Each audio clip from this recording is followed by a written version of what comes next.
What's going on, guys? It's Nick here, back with another video. Top 5 bold predictions for the 2019 fantasy football season. And the goal of this video is not to hit on all 5 of these, because that would be a pretty boring video, right? Being conservative. I want to make sure these takes are sufficiently hot, but to also have actual reasonings behind the takes. So, let's start things off with the stat of the day. Yesterday's stat was of any player last season on a handoff, reception, punt, kickoff, who reached the fastest top speed in the league. The answer was Matt Breida in week 12 at 22.09 miles per hour, and Alan Wygotsky got that one right. Today's stat: in weeks 1 through 9 last season, Julio Jones and DeAndre Hopkins were first and second in air yards. Who was third? All right, let's talk about some bold predictions, and my first prediction is that Lamar Jackson finishes as a top 3 quarterback. I'll say it for the millionth time this offseason: mobile quarterbacks are a cheat code in fantasy. Only 20 quarterbacks have ever had more than 100 rushing attempts. Half of them have finished in the top 3 for fantasy. There have also been just 6 seasons ever where a quarterback has ran the ball more than 115 times while also throwing the ball over 390 times. Just for reference, 5 teams were held under 500 pass attempts last season, and the Seahawks were the lowest at 427. Of these 6 seasons, all had 300 or more fantasy points, and they averaged 344. A score like that would have finished in the top 3 every single year but 2011. He also led the league in fantasy points per dropback last season by a good amount. Was a quarterback 8 when he finally started, despite throwing just 164 passing yards a game and getting extremely unlucky in the touchdown department, while being thrown into this role mid-season, because that's the thing. Coaching matters a ton in the NFL, and while the Ravens have one of the best coaching staffs in the league, it's extremely difficult to pull off a complete 180 like they did. They went from the most pass-heavy in the league to the most run-heavy halfway through the season. That's nearly impossible to do. Now the Ravens have had an entire offseason to build their offense around Lamar, and they've become one of the fastest offenses in the league, with Lamar, Brown, Boyk, and Hill all able to run 4.42, 40 or faster. And you better believe the Ravens are going to use that to their advantage. It's just the icing on the cake that the Ravens have one of the easiest pass schedules in the league, so unless Lamar gets hurt, he's going to finish as a high-end quarterback 1. Number 2 is that Chris Godwin leads the league in receiving touchdowns. This is Godwin's 3rd season as a pro, and yet he's still only 23 years old, making him one of the youngest possible third-year wide receivers. He's been extremely efficient in his first few years as a pro, even finishing as the wide receiver 25 last season on just 95 targets. In fact, despite appearing in every single game, he was only on the field for less than 65% of their team snaps. The only reason he hasn't broken out yet is he hasn't been given the chance to. Great athletic speed score, great Spark X score, high catch radius, very early breakout range. He's got all the things that we want in a young breakout wide receiver, and he has just 8 career games with 7 or more targets. What's his season-long pace from those games? 78, 1142, and 10.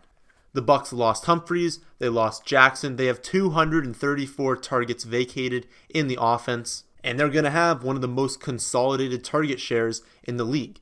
We know he's going to be great, but this is about the touchdowns, right? Well, Jackson and Humphries leave behind 9 receiving touchdowns, and that's huge for Godwin. He already led the team with 16 targets inside the 20-yard line and led the team by a mile with 11 targets inside the 10, which was actually tied for 4th in the NFL. And remember, this is while playing on less than 65% of the snaps. He had the 7th highest team market share inside the 10-yard line. And his snaps and targets are going to increase each by a lot. Tampa Bay still has a terrible defense. Their ground game is just dreadful. And Bruce Arians loves to be aggressive and push the ball downfield. So I'm expecting him to push for 100 receptions this season, and his role in the red zone will remain the same as last year, just the targets and the opportunity are going to go up. So he definitely has a shot to lead the league in receiving touchdowns. Number 3. None of Kelsey, Kittle, or Ertz finishes the top tight end in fantasy. This isn't a diss to these 3 guys. They're all going to be heavily involved. They're all really good. They should have good years.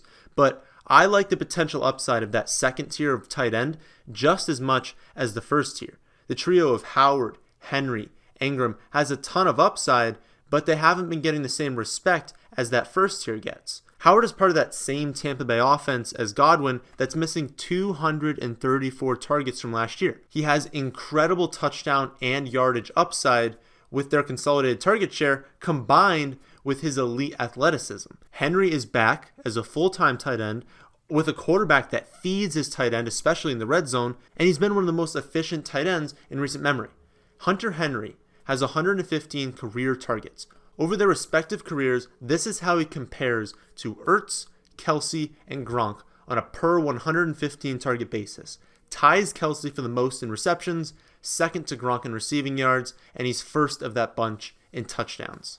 Lastly, we have Evan Ingram, whose first 2 seasons, although getting cut a little bit short due to some injuries, have been some of the most productive ever for a rookie and sophomore tight end, and this season he'll have a featured role in a passing game that's pretty much devoid of talent. Every single one of these guys has a chance to lead all tight ends in scoring, and they've been my go-to in drafts this season because of that. Number 4, neither Ronald Jones nor Peyton Barber are going to be the top scoring running back in the Bucs backfield this season. This might seem a little bit bold on the surface given that they're the top 2 guys and you don't really know who's behind them, and it probably is, but let's be honest. There's a very real chance that both of these running backs are just bad, and that 1, they trade for a running back at some point, or 2, Dare Ogunbowale ends up scoring more points than them. As of right now, we know that Barber and Jones are going to split the early down carries, with Dare very likely taking that third down role, because remember, he's the best pass catcher of that group, and he's an excellent pass blocker. We also know that the Bucs are going to be one of the most pass-heavy teams in the league, and that both Barber and Jones are just not good in the receiving game. So when you think about it like that, if Dare starts to take over a few early down carries as well, then he might be the most valuable part of this backfield. Remember, targets are much more valuable than carries, and how many fantasy points can we really expect Jones and Barber to get as they split, 20 carries a game? We're for sure not drafting Jones and Barber, but Dare is an interesting late round flyer. Or maybe this is a potential destination for Melvin Gordon. I mean, I'm recording this midday, Saturday the 31st, so I can't know if he's going to be traded tonight, and I'm not changing the video if he does, but they could also trade for a different running back. All I'm saying is Ronald Jones and Peyton Barber are not people you should target, and I don't think they end up as the top scoring running backs in this backfield this season. Number 5, we've got Odell Beckham Jr. setting the single season receiving yardage record. Megatron currently holds the record with 1,964 receiving yards back in 2012, but Odell has a chance to break it this season. What he has going against him is that the Browns did spread the ball around a lot late last season under Kitchens, and they face an easier schedule this season, so maybe they're playing with the lead a little bit more. But let's be honest, Baker didn't have Odell last season, so he's not going to force targets to their 8, 9, 10 receivers anymore. I mean, those targets are going to Odell. And while their schedule is easier, it's not a cakewalk. This is still the NFL, and they're not going to stop throwing the ball just when they get up by a few points. Eli Manning has been one of the worst statistical quarterbacks in the league for a few years now, while Baker was already well above average after taking over for Tyrod partway through the season. Give Baker an off season to get better, and there's no reason to think he can't become an elite quarterback this year. So we've got one of the best, if not the best wide receivers in the league, finally paired with one of the best pure passing quarterbacks in the league. And if you're not excited about that sort of upside, then honestly, I just don't know what to tell you. So those are my 5 bold predictions for the 2019 fantasy football season. You can check out both my draft and in-season rankings at our website, thefantasyfootballadvice.com. But that's the end of this video. I hope you all did enjoy. If you did, how about hitting the like button? If you're new here, how about subscribing to the channel? But thanks for watching.